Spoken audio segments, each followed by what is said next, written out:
I am sure in the next 1 year or so, we will be able to achieve our dreams of solarizing 100% agriculture in Maharashtra, and Maharashtra will be the first state to achieve that target. That's revolutionary indeed. Please give a big round of applause as we speak of, Maharashtra, that seems to be leading with example. But when we speak of reducing dependency, when we talk of non-fossil capacity, hydrogen storage, so this is something which India seems to be moving faster in several of the fronts. And also, India is talking about 500 gigawatts. So how are we now looking at as far as Maharashtra there, putting up a front? Okay.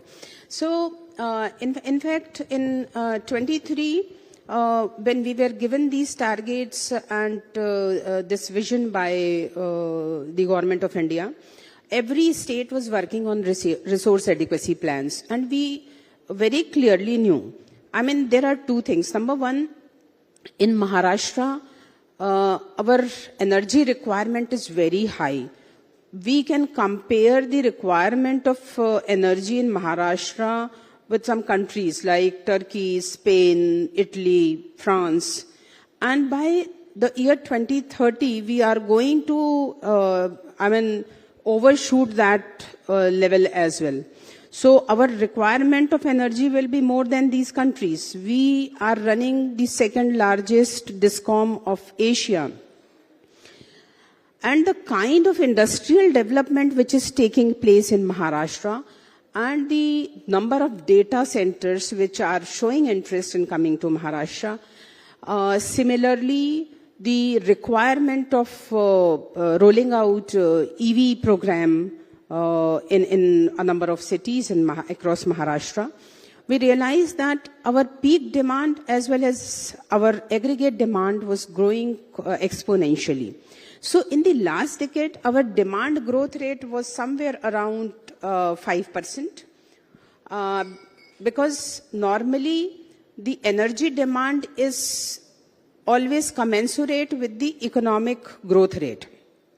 And economy was growing at 5 to 6%, and similarly, the energy demand was also growing at 4 to 5%. Whereas when we talk about $1 trillion economy by 2030 and a number of industries coming to us, we know that by 2030, our energy demand is going to grow at a rate of 6.5%. As well as the peak is also going to grow to 45 gigawatt, which is now around 32 gigawatt. Per year, the peak demand is growing by 2 gigawatt, whereas our historical capacity addition was around 1 gigawatt. So we realized that there will be gaps, and more so when we have to depend on renewable sources. There were two targets. Number one, we have to achieve the resource adequacy as per the requirement of the state. On the other hand, we have to source 50% of energy from renewable sources, and therefore we prepared an energy blueprint for Maharashtra. In fact, we examined and analyzed the load curves, earlier load curves and future load curves which are expected to be there in the coming years. And accordingly, we also realized that cost optimization is very important. When it's all right that we talk about energy efficiency and resource adequacy, but at the same time, affordability is a major challenge. And therefore, we decided that we are going to go ahead with high RTC power with moderate storage capacity. And I'm very happy to tell you that our energy mix and commissioned energy was around 40 gigawatts in the year 23. And for next 7 years, we have not only prepared our blueprint and resource adequacy plan, but we have tied up 42.5 gigawatt of energy. So our energy basket today is of 82 gigawatts.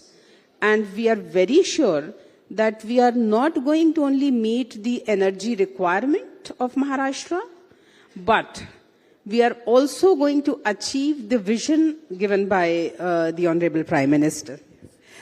Ma'am, when we speak of solar pumps and farmers, so everybody seems to be speaking on them, but nobody is talking about feeders, control rooms, and substations.